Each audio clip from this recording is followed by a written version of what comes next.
And good evening once again. Day 31 of the Biden administration. This has been a brutal week for our fellow Americans in Texas. Days with no power, no heat, freezing temperatures.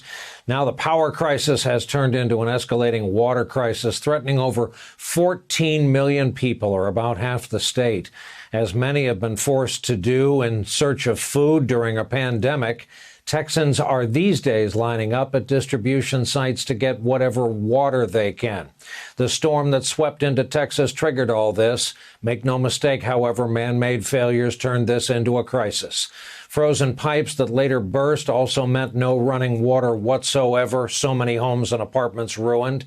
A boiling water advisory is in place, so those who can't get water out of their taps are resorting to boiling snow if they can, and the situation is increasingly desperate. It's pretty tough to find bottled water. We are having to boil, to wash dishes or do anything. We've been hunting. We've gone different places looking for it and can't find it. The worst of it is no water for the flushing. It's sure going to be great when all of us have safe drinking water.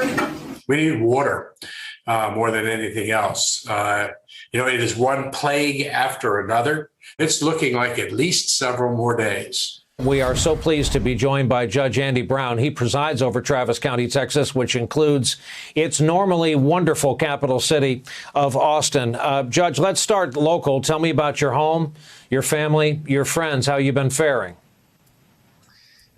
Thanks, Brian. So I had been out of power for about 50 hours. My parents, who live next door to me, actually were also out of power for that same amount of time. My dad has Parkinson's. It was a challenging time for our families, for my two little kids, but more importantly, for about 200,000 people in Austin had no power for a significant amount of time this week. A lot of them are coming back online now, however. If you had a magic wand, what would you produce right there in a poof? Would it be water? Would it be plumbers, carpenters, propane? What would it be?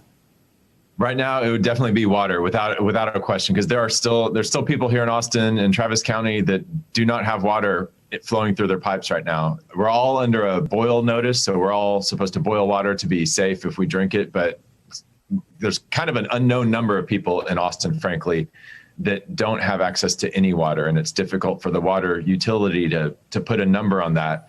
And so that's why we're doing everything we can to try to get water here in Travis County and Austin. We've shipped some from Mississippi, Alabama, Florida.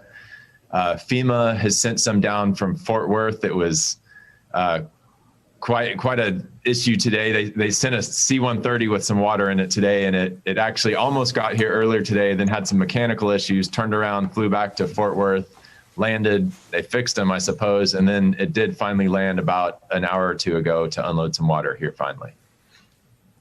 For folks in the other 49 states who may not understand the setup in Texas, I'll put this broadly.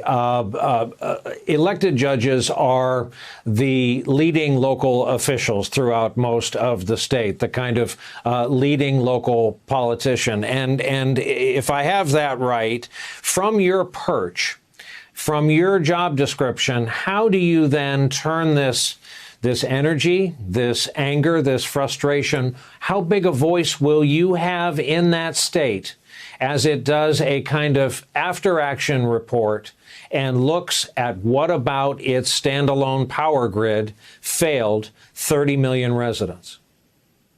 Yeah, well, I hope I'll have a really big voice. You're right. The county judges in Texas, they're called county executives other places. In a weird quirk of Texas history and Texas law, the county judge is also the emergency management director for the county. So I have seen firsthand, I'm actually sitting at the Emergency Operations Center with all of our first responders who are sitting in a large room to my left where they're, watching all the data come in, all the news reports come in, all the people calling about the bad conditions and trying to make a plan to get through this together. It has been so bad. I grew up here in Austin. I've lived here most of my life. I've never seen anything this bad as we had it this week. And that power grid, caused us a lot of problems. It, obviously, me personally being without power for over 50 hours, and just so many people in Austin and across Texas not having power for such a long time. There's a lot that I think we need to do to improve on that power grid. Hey, thanks for watching our YouTube channel. You should know that you can follow today's top stories and breaking news and catch up on your favorite MSNBC shows all in one place. Download the NBC News app today.